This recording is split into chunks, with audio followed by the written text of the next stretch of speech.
저는 어릴 적 부모님께 많이 맞으면서 자랐습니다. 가정폭력은 아니었고요. 부모님께서 자녀인 저를 올바로 교육하시기 위한 체벌을 하셨습니다. 제가 초등학교 4학년 때 일입니다. 친한 친구와 오락기 앞에서 오락을 했습니다. 당시 돈이 없던 저는 친구에게 100원, 200원 빌리기 시작했습니다. 친한 친구였기에 저에게 갚으라는 말은 하지 않더라고요. 그렇게 2주일 정도 학원이 끝나면 친구와 함께 오락기 게임을 했습니다. 그러다가 그 친구와 관계가 틀어지는 일이 생겼습니다. 그 친구는 저희 집에 찾아와 제가 빌린 돈이 4천 원이 넘는다고 어머니께 말씀을 드렸지요. 저는 그날 평소보다 더 많이 혼났습니다. 그날 친구가 돌아가고 저희 집 문이 닫히던 순간을 저는 아직도 생생하게 기억합니다. 왜 부모님은 그렇게 저를 호되게 혼내셨을까요? 특히 돈과 관련된 부분이나 거짓말에 대한 것은 더 많이 혼났던 기억이 있습니다. 돈, 관계, 정직을 지키는 일, 모두 제 인생의 중요한 것들이기 때문입니다. 중요한 가치일수록 부모님은 저에게 훈육하는 것을 타협하지 않으셨습니다. 하나님도 그러십니다. 하나님 앞에서 범죄한 이스라엘 백성들을 하나님께서 내버려 두지 않으십니다. 호되게 혼내십니다. 오늘 말씀에 보면 에스겔이 하나님의 마음을 담아 예루살렘이 받을 하나님의 진노에 대해 예언합니다. 그리고 상징적인 행동을 보이죠. 하나님은 에스겔에게 삭도로 머리털과 수염을 깎아 3분의 1은 성읍 안에서 불사르고 3분의 1은 성읍 사방에서 칼로 치고 또 마지막 3분의 1은 바람에 흩으라고 말씀하십니다. 예루살렘에 정말 무시무시한 하나님의 진노가 임합니다. 10절 말씀을 보면 하나님의 진노가 얼마나 큰지 알 수 있습니다. 함께 읽어보겠습니다. 그리한즉 내 가운데에서 아버지가 아들을 잡아먹고 아들이 그 아버지를 잡아먹으리라. 내가 벌을 내게 내리고 너희 중에 남은 자를 다 사방에 흩으리라. 왜 하나님은 자신의 백성 예루살렘에 이런 진노를 쏟으실까요? 이스라엘 백성들이 저지른 죄악이 생명과 관련이 있기 때문입니다. 11절 말씀을 계속 읽어보겠습니다. 그러므로 나 주 여호와가 말하노라. 내가 나의 삶을 두고 맹세하노니 내가 모든 미운 물건과 모든 가증한 일로 내 성소를 더럽혔은즉 나도 너를 아끼지 아니하며 긍휼을 베풀지 아니하고 미약하게 하리니.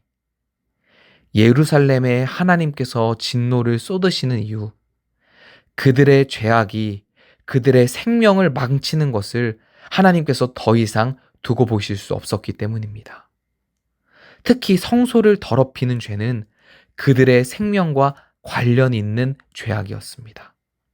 바울 역시 신약 고린도전서에서 하나님께서 거하시는 그 성소를 더럽히는 죄에 대해 말합니다. 고린도전서 3장 16절 17절 말씀입니다. 너희는 너희가 하나님의 성전인 것과 하나님의 성령이 너희 안에 계시는 것을 알지 못하느냐. 누구든지 하나님의 성전을 더럽히면 하나님이 그 사람을 멸하시리라. 하나님의 성전은 거룩하니 너희도 그러하니라. 생명과 관련한 죄악을 그 죄악을 향한 하나님의 진노는 결코 가볍지 않은 것이죠. 하나님은 오래 참으시는 분이십니다. 그러나 하나님은 우리의 죄악을 결코 좌시하지 않으십니다. 하나님께서 우리를 사랑하시기 때문입니다. 마치 지혜로운 부모가 자녀를 위한 훈육에 타협하지 않는 것처럼 말이죠. 하나님은 우리의 지혜로운 부모이시자 보호자이십니다. 하나님은 결코 우리의 생명을 해치는 죄악을 보고 계시지 않으십니다. 에스겔서에는 내가 여호와인 줄 너희가 알리라라는 표현이 60번 이상 나옵니다. 하나님께서 하나님이심을 깨닫게 되는 것, 우리 생명의 주관자이신 하나님의 뜻과 사랑을 온전하게 깨닫게 되는 것, 그것이 심판의 목적입니다. 그래서 심판은 끝이 아니라 그 뒤에 회복이 있다는 것, 그게 하나님의 진정한 사랑의 징표입니다. 그래서 우리는 심판 가운데에서도 늘 소망을 꿈꿀 수 있습니다. 저는 오늘 말씀을 우리 삶에 적용하기 원합니다. 우리 삶에도 예기치 않은 고난이나 어려움이 찾아올 때가 있습니다.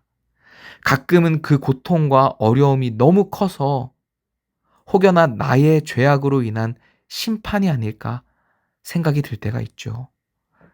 그러나 그 심판마저도 심판으로 끝나지 않는다는 것을 기억하는 성도님들이 되시기를 바랍니다.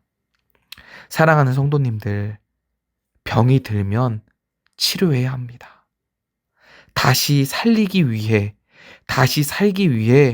수술대에 올라야 합니다. 오늘 말씀을 통해 심판 가운데에서도 회복을 뜻하시고 명하시는 하나님의 긍휼하심을 봅니다.